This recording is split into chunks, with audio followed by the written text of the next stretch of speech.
berbicara politik di Indonesia, setuju atau tidak setuju, suka atau tidak suka, kita harus memperhitungkan dua kekuatan dominan, yaitu Islam dan Jawa. Islam modern dan Islam tradisional. Dua kekuatan ini menjadi landasan perhitungan setiap koalisi menentukan konfigurasi calon presiden dan wakil presiden. Sekarang kita sudah mendengarkan dua kandidat yang telah mengumumkan, yaitu Anies Baswedan dan pasangannya, kemudian Ganjar dan pasangannya. Pak Prabowo kemungkinan besar akan berpasangan dengan putranya Jokowi, yaitu Gibran. Dari ketiga kandidat ini, kita coba lihat apakah pasangan Anies Baswedan dan Caimin dalam perspektif Islam. Anies Baswedan itu dipersepsikan publik mewakili kelompok intelektual dan Islam perkotaan. Kemudian Caimin dipersepsikan oleh publik dengan partainya yaitu PKB adalah mewakili kelompok Islam tradisional. Makanya tidak heran Ketua Umum Nasdem tidak memberikan dukungan kepada AHY karena AHY sekalipun sebagai ketua umum partai, dia tidak mempunyai basis elektoral yang kuat dibandingkan dengan Caimin yang memang dibutuhkan oleh Anies Baswedan yang mempunyai basis kekuatan di kelompok Islam intelektual atau kelompok Islam perkotaan atau Islam modern. Dengan hadirnya Muhaimin mendampingi Anies Baswedan, maka lengkaplah pasangan ini dari kedua golongan aliran Islam yang ada di Indonesia. Sekarang kita coba lihat dari pasangan Ganjar dan Mahfud. Ganjar bukanlah seorang calon presiden yang dipersepsikan oleh publik sebagai tokoh yang mewakili suara Islam. Maka oleh sebab itu PDIP dengan cerdas mengambil Mahfud MD untuk mengisi kekosongan Ganjar Pranowo dari kelompok Islam. Ada keunggulan dari Mahfud MD. Mahfud MD ini adalah seorang intelektual Islam. Artinya jika kita sandingkan dengan Anies Baswedan, maka Pak Mahfud ini mempunyai basis pemilih yang relatif sama, yaitu Islam modern dan Islam perkotaan. Tapi di mata PDIP, Mahfud dianggap juga menjadi perwakilan dari kelompok Islam tradisional yaitu NU. Namun dari kelompok NU, keberadaan Mahfud ini diingkari. Karena apa? Mahfud ini menurut teman-teman di NU adalah tokoh yang diajak oleh Gus Dur bergabung ke dalam PKB. Artinya dia bukanlah tokoh NU langitan. Sehingga diharapkan untuk bisa menarik, menggerus suara Muhaimin Iskandar, sepertinya Mahfud bisa mengambil tapi jumlahnya akan sedikit. Jadi kalau kita sandingkan Anies Baswedan dengan Mahfud MD, mereka beririsan dukungan dari kelompok Islam modern dan kelompok Islam perkotaan. Sekarang kalau kita lihat Pak Prabowo dan Gibran, misalnya mereka nanti akan berpasangan, Pak Prabowo ini di mata kelompok Islam bukanlah representasi dari kalangan Islam. Demikian juga Gibran, anaknya Jokowi, bukanlah sosok yang dipersepsikan publik mewakili kelompok Islam. Sama sekali tidak. Sehingga untuk ketiga pasangan ini, Pak Prabowo ratingnya di bawah dibandingkan dengan kedua pasangan tadi. Sekarang kita mencoba untuk melihat figur atau kandidat ini dari perspektif Jawa, memberikan format terhadap pasangan Anies Baswedan dan Caimin. Anies ini bukanlah tokoh yang mewakili Jawa, karena kadar kejawaannya itu berbeda atau jauh dibandingkan dengan kandidat Ganjar Pranowo maupun Pak Prabowo dan Gibran. Untuk posisi ini Ganjar dan Pak Prabowo dan didukung oleh suara Gibran sebagai putranya Jokowi, Anies keteteran. Maka oleh sebab itu kekurangan Anies ini kemudian dicoba untuk ditutupi dengan ketokohan seorang Muhaimin Iskandar yang berada dari terah Jawa yang kejawaannya tidak perlu kita ragukan lagi. Artinya Muhaimin Iskandar dapat mengimbangi kedua pasangan yang mempunyai kekuatan dominan yaitu Jawa. Dari perspektif keislaman atau kepentingan umat, pasangannya Pak Prabowo dengan Gibran, maka tidak ada pilihan lain. Yang paling cerdas adalah Pak Prabowo harus merekrut tim pemenangannya berasal dari kekuatan Nahdlatul Ulama. Disebut-sebut antara lain adalah Khofifah Endar Parawansa. Nah, saya kira nama Endar Parawansa ini akan menggerus suara Muhaimin sebagai kader NU. Tetapi yang membawa komando di dalam partai politik perpolitikan NU itu adalah PKB, yaitu Muhaimin Iskandar.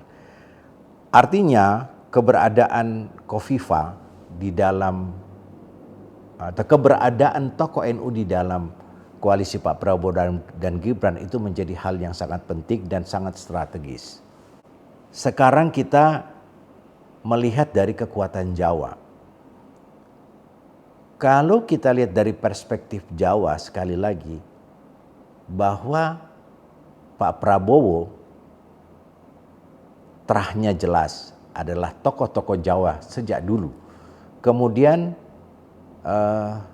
figur Gibran ini tentu tidak terlepas dari sosok Jokowi. Artinya kekuatan Jawa di dalam koalisi Bapak Prabowo ini sangat dominan dibandingkan dengan kedua pasangan lain.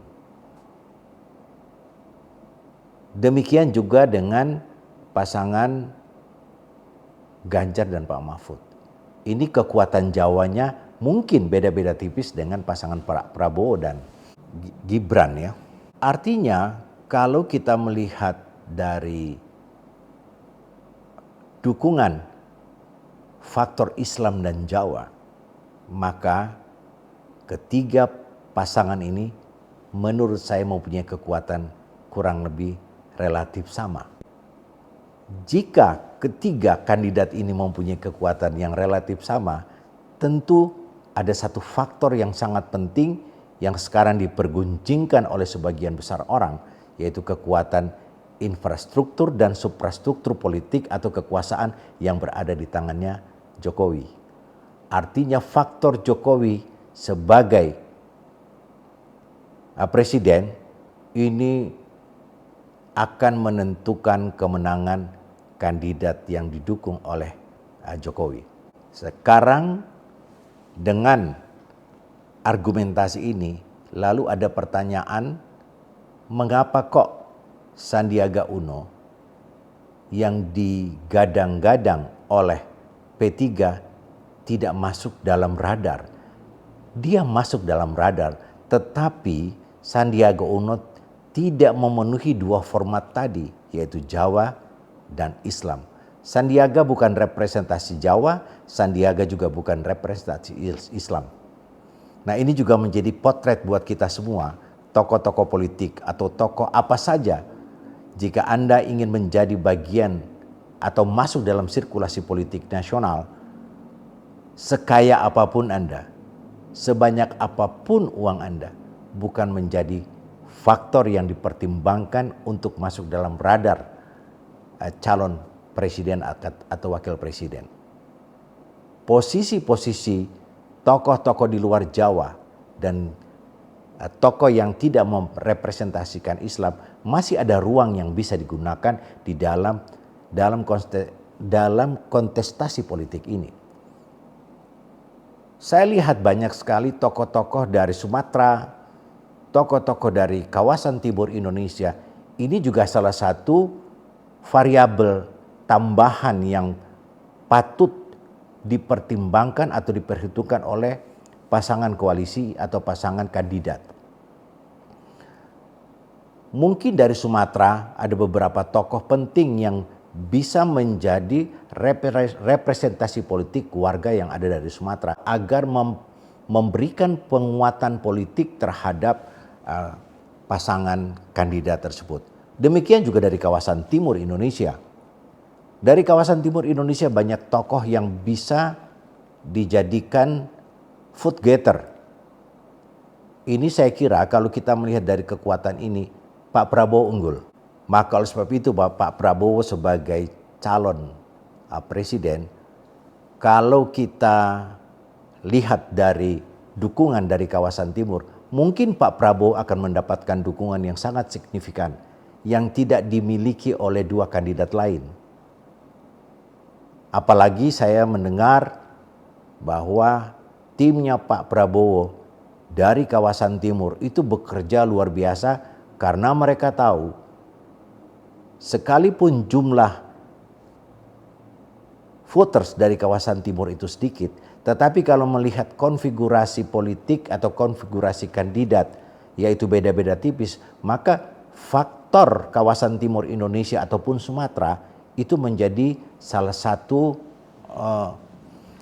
satu kekuatan penentu kemenangan dari kandidat presiden.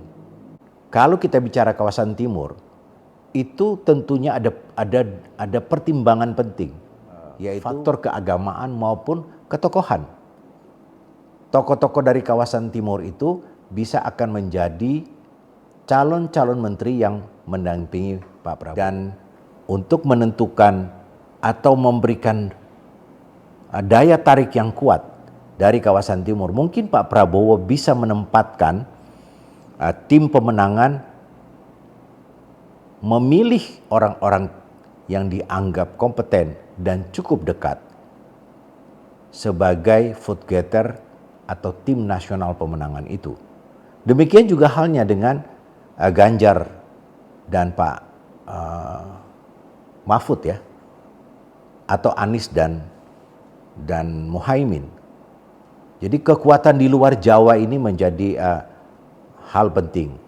Konon kabarnya di luar Jawa dari kelompok Islam modern itu Anies Baswedan mendapatkan dukungan yang signifikan.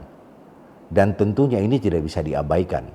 Dari kelompok Islam perkotaan yang ada di luar Jawa, dukungan untuk Anies cukup besar.